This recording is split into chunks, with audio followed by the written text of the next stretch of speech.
हे आहे पंढरपूर भक्त निवास आणि पंढरपूर भक्त निवासच्या समोर म्हणजे गाडगे महाराज चौक, गाडगे महाराज चौकच्या इथं उंच विठोबा आहे। त्याच्या समोरच एक मुलगा अभ्यास करताना बसलेला दिसतोय आपल्याला। तर याची माहिती मला या मठातल्या एका महिलेने दिली होती की रोज या ठिकाणी येऊन अभ्यास करत बसतो। काय विषय मी तुम्हाला नक्कीच दाखवतो।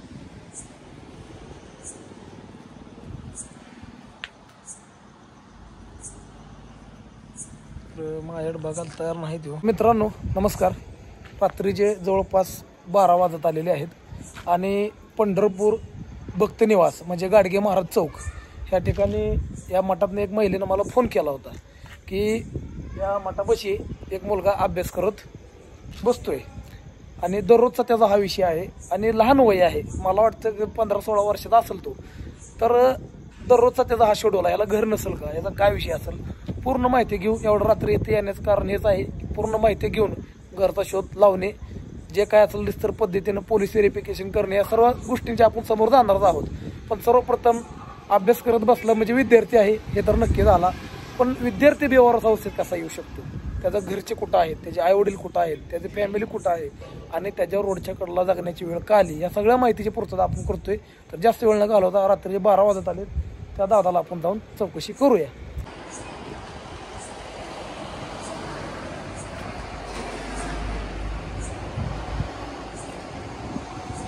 तर अभ्यासात एवढा मग्न आहे की माझ्याकडे सुद्धा तो बघन आहे। तर बघू, डायरेक्ट त्याची माहिती मीच घेतो आणि शेजारी बसतो इथं। दादा बसू का इथं? काय नाव तुझं? रोहन। रोहन? पूर्ण नाव काय? रोहन विठ्ठल माने। रोहन विठ्ठल माने। बर, तू आता एवढी रात्र झाली अभ्यास करत बसला इथं, तुला घर नाही घर बाबा? नाही, घर नाही? आई मेली, बाप नाही। आई वारली, बाप वारलाय?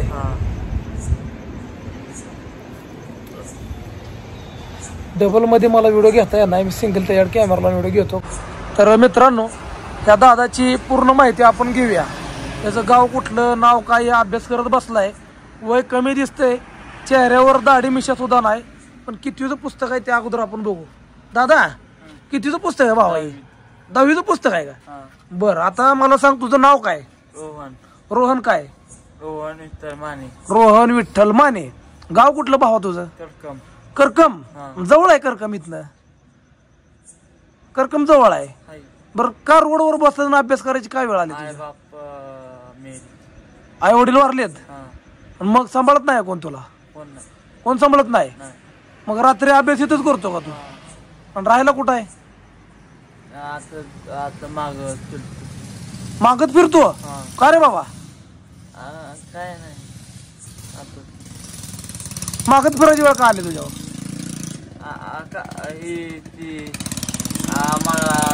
मला गल्ल्यावर वाटत नाही, काकाजवळ काकाजवळ राहू वाटत नाही?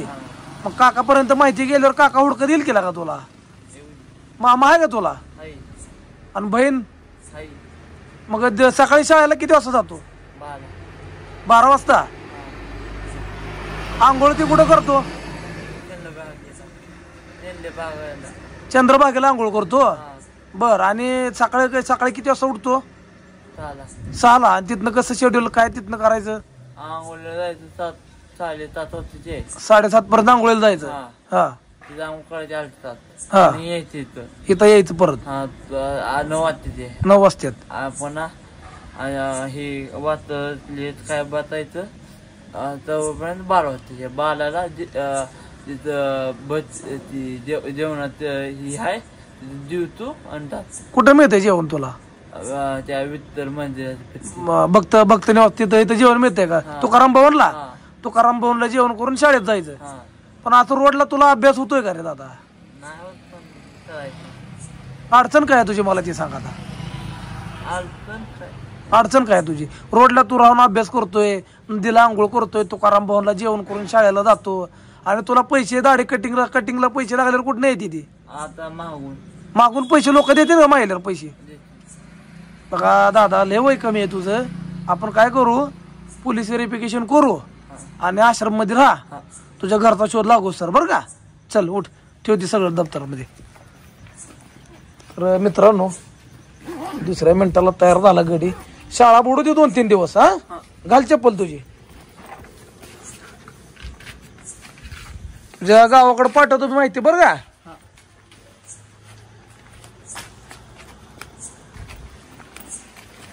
काय लगा एवढं कमी वयात बस.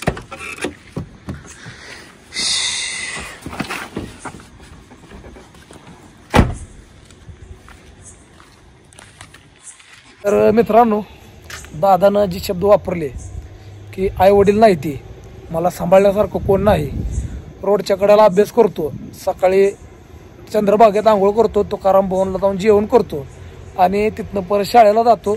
शाळा सुटल्यावर रस्त्याला कोणालाही जेवण मागून जेवण करतो आणि पुन्हा अशा या भक्त निवासपाशी येऊन अभ्यास करत बसतो.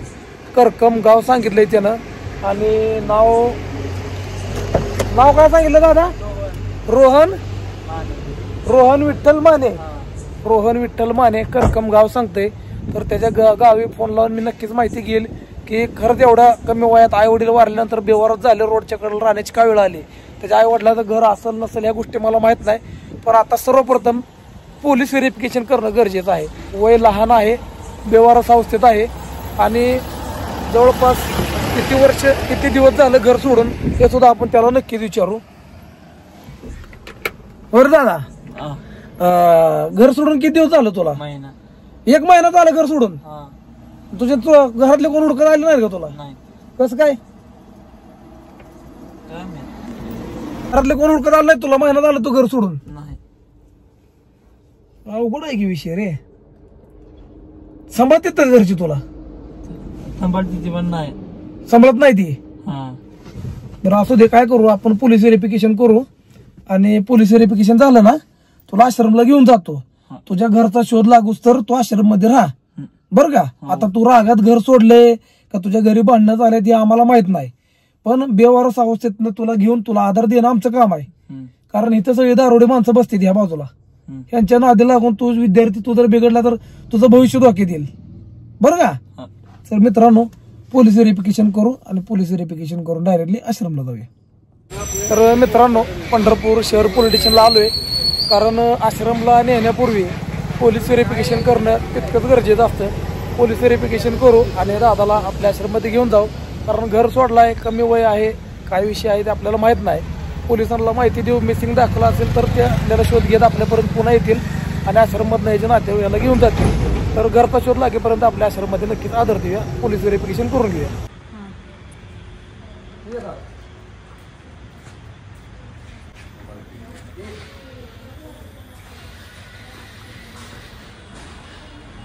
तर मित्रांनो पोलीस व्हेरिफिकेशन झालेलं आहे.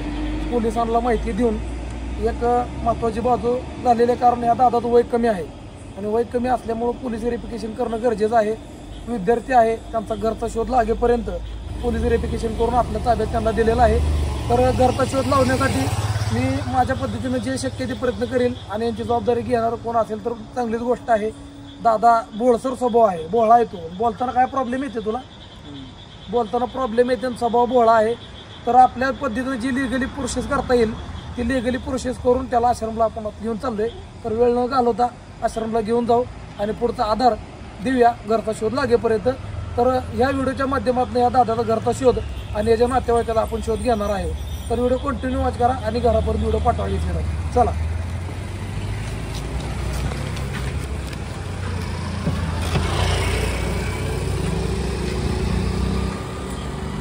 तर मित्रांनो पोलीस व्हेरिफिकेशन तर झालेलं आहे. तर डायरेक्ट आश्रमला चाललोय आपण कारण आश्रमला गेल्यानंतर त्या दादाचा घरचा शोध लागेपर्यंत हा दादा आपल्याकडे राहील. घरचा शोध लागला तर त्याचे नातेवाईक कोण आहेत ते जबाबदारी घेतील आणि त्याला घेऊन जातील. पण त्यांनी जो विषय बोलला आई वडील वारलेत आणि मला सांभाळणार कोण नाहीये, तर हा थोडा विषय बरा फील झाला.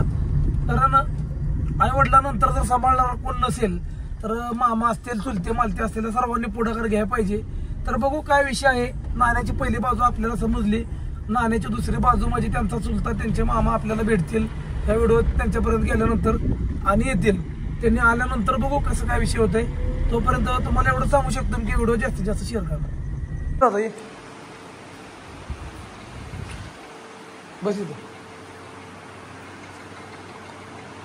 बस. तर आश्रममध्ये आलोय मित्रांनो.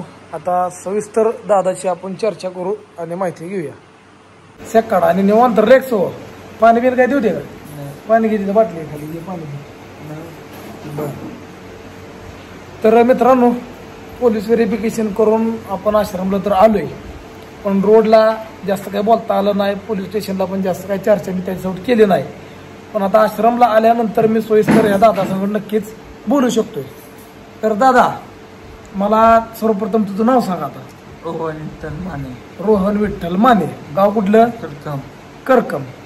बरं, तू ज्या प्रकारे रोडवर त्या अभ्यास करत बसलेला मला ते बघून लय वाईट वाटलं. पण का तुझ्यावर ही वेळ आली मला सर्वप्रथम ते कारण सांग. आई बाप मेले. आई बाप मेले ती म्हणजे वारले ती. मग त्यांच्यानंतर तुझं संगोपन करणार कोण नाही का? हाय काका. काका आहे. अजून कोण आहे? काय काकी. मामा? हाय. मामा पण आहे. मग एवढे सगळे नातेवाईक असताना तू का असं रोडच्या कडेला फिरत होता? लावत नाही. लावत नाही. काय वाटत नाही? लाव. कुठं राहू वाटत नाही? कशामुळे राहू वाटत नाही घरी? हानते. कोण हाणते? काका. कशामुळे हाणते? तुझ्या चांगल्यासाठी हाणते का वाईटासाठी हाणते? वाईट. वाईटासाठी. पण तू काय तर चूक करत असशील ना? नाही. मग कशासाठी? मग का तुझे आई वडील तिथं नाहीत म्हणून तुला राहू वाटत नाही तिथं? आई वडील तिथं नाहीत म्हणून राहू वाटत नाही. तर आई वडील कधी वारले तुझे? 1 वर्ष. 1 वर्ष झालं. बहीण भाऊ अजून कोण? बहीण. बहीण आहे का तुला? मग बहीण लहान आहे का मोठी आहे? बारकी आहे का? तुझं मोठा आहे तेवढा. तर आता तुला घरी जायची इच्छा आहे का? मला नाही. घरी जायचं नाही? करला का?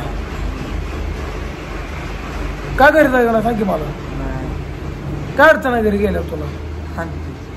हानते ती. आपण बोलून सांगू की त्यांना कशाला हानताय म्हणून. त्यांचं काय त्याला ते सांभाळतील का तुला? चुलता चुलती मामा जे कोण तुझे नातेवाईक सांभाळतील का? सांभाळतील का? हानतेत म्हणतो तू तर. कशामुळे हानतेत? काय कारण आहे त्याला मारायचं? बिनकामाचं. त्यामुळे तू राखाच्या भरात घर सोडला. घर सोडून किती दिवस झाले तुला? 1 महिना. 1 महिना झाला घर सोडून? तो चुलता चुलती उडकत नाही तुला? मामा बहीण? तर मित्रांनो जवळपास 1 महिना झाला म्हणते घर सोडले. तर आता 1 महिना घर सोडलं म्हणजे यांच्या नातेवाईकांनी एखादी मिसिंग केस तर दाखल केलीच असेल. ती दाखल केली का नाही हे नंतर आपल्याला कळेल. पण मिसिंग केस दाखल असणं खूप गरजेचं आहे. वय किती आहे तुझं? 17. मग याची मिसिंग केस दाखल पाहिजे. यांच्या नातेवाईकाला याची जर काळजी असेल तर याची मिसिंग केस कुठं तर दाखल असेल. काळजी नसेल तर मिसिंग केस दाखल नसेल. हे झालं पोलिसांच्या चौकशीचा भाग. पण आपलं जे काम होतं बेवारस अवस्थेतनं घेणं, पोलीस व्हेरिफिकेशन करणं, आश्रमला घेऊन येणं हे आपण केलेलं आहे. जे काय पुढचं भाग आहे जे यानं आपल्याला सांगितला चुलता चुलती जे काही यांचे इंटरनल विषय आहे त्याच्यामध्ये आपल्याला बोलायचा अधिकार नाही. त्याच्यामध्ये पोलिसांना बोलायचा अधिकार आहे. आपल्याला त्याच्यात बोलायचा अधिकार नाही. तर त्यांचे नातेवाईक जर त्याला घेण्यासाठी आले याच्या मनातलं समज गैरसमज सगळं काढतील. कारण चुलता चुलती मारत असतील ह्याच्या चांगल्यासाठी का वाईटासाठी हे आपल्याला माहीत नाही. पण आई वडिलांनंतर जर कोण धाक लावणार असतील चुलता चुलती मामा हेच लोक असतात. पण धाक लावताना जर आता शिक्षकाने जर आम्हाला आपल्याला जरी शिक्षक शाळेत मारला तर आपल्याला वाईट वाटायचं. पण असंच वाईट वाटून जर यानं घर सोडलं असेल तर हे जो बोलतोय ते नाण्याची पहिली बाजू आहे. नाण्याची दुसरी बाजू म्हणजे त्यांच्या नातेवाईकाकडनं आपल्याला कळलंच. पण बेवारस अवस्थेत होता त्याला आपण आपल्या ताब्यात घेतलं. पोलीस व्हेरिफिकेशन केलं. पोलिसांना माहिती दिली. पोलिसांकडनं लेटर घेतलं आणि आश्रमला घेऊन आलो. आता जबाबदारी मी माझी जबाबदारी पार पाडतोय त्या भाऊचा घरचा शोध घेण्याची. त्याचा घरचा शोध लागला त्याचे नातेवाईक त्याचे जे रिलेटिव्ह आहे त्याला घेण्यासाठी येतील आणि पोलीस स्टेशनला जी काही योग्य ती माहिती देऊन त्याचं काय असेल ते संगोपन करतील किंवा जे काय XYZ पोलिसांच्या कारवाईनुसार होईल ते होईल. आपण आपला प्रयत्न केलेला आहे. तर करकम गाव सांगत आहे आणि नाव रोहन विठ्ठल पाटील रोहन विठ्ठल माने हे नाव सांगत आहे. तर काळजी करू नको दादा, चांगल्या जागेला आलेला आहे. तुझा घरचा शोध लागला न लागला जे काय आपले पंढरपूरचे साहेब सांगतील त्या मानानं आपण सर्व प्रोसेस करून घेऊ. आता भिवू नको आणि निवांत राहा. ओके, तुला हातरून पावरून टाकून देतो. झोप. झोप दादा तोर. उद्या आपण बघू. तुझी सॅक राहू दे तिथंच. झोप इथं.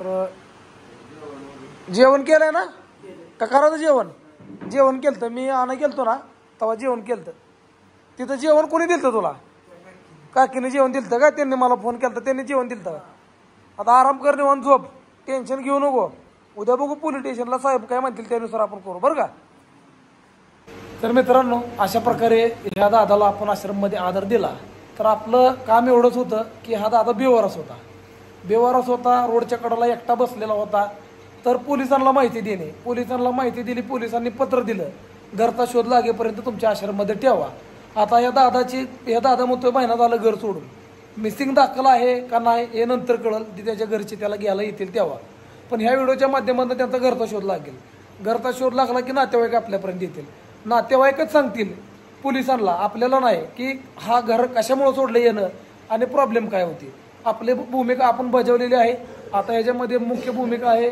पंढरपूर शहर पोलीस स्टेशनची त्यांच्या वतीने ते जे काय करतील की एवढ्या कमी वयातला मुलगा बेवारस अवस्थेत कसा आला बरं आला तर आला ह्याचे घरचे लोक याला का शोधत नाहीत शोधत असतील तर मिसिंग केस असेल या सर्व गोष्टींची पूर्तता करण्यासाठी पंढरपूर शहर पोलीस स्टेशन नक्कीच कटस्थ आहे नक्की त्याच्याबद्दल ते प्रयत्न करतील आपली भूमिका होती बेवारस व्यक्तीला आधार देण्याचं पोलीस व्हेरिफिकेशन करण्याचं आणि घरचे शोध लागेपर्यंत आपल्या आश्रममध्ये ठेवण्याचं याची पुढची भूमिका पंढरपूर शहर पोलीस स्टेशन जे असेल ती त्यांच्या पद्धतीने शोध घेतील माहिती देतील आपणही आपल्या पद्धतीने शोध यांच्या घरचा घेऊ यांच्या घरापर्यंत व्हिडिओ पाठवू व्हिडिओ पूर्ण बघितल्याबद्दल धन्यवाद कृपया व्हिडिओ यांच्या घरापर्यंत पाठवा एवढीच कळकळीची विनंती जय हिंद जय महाराष्ट्र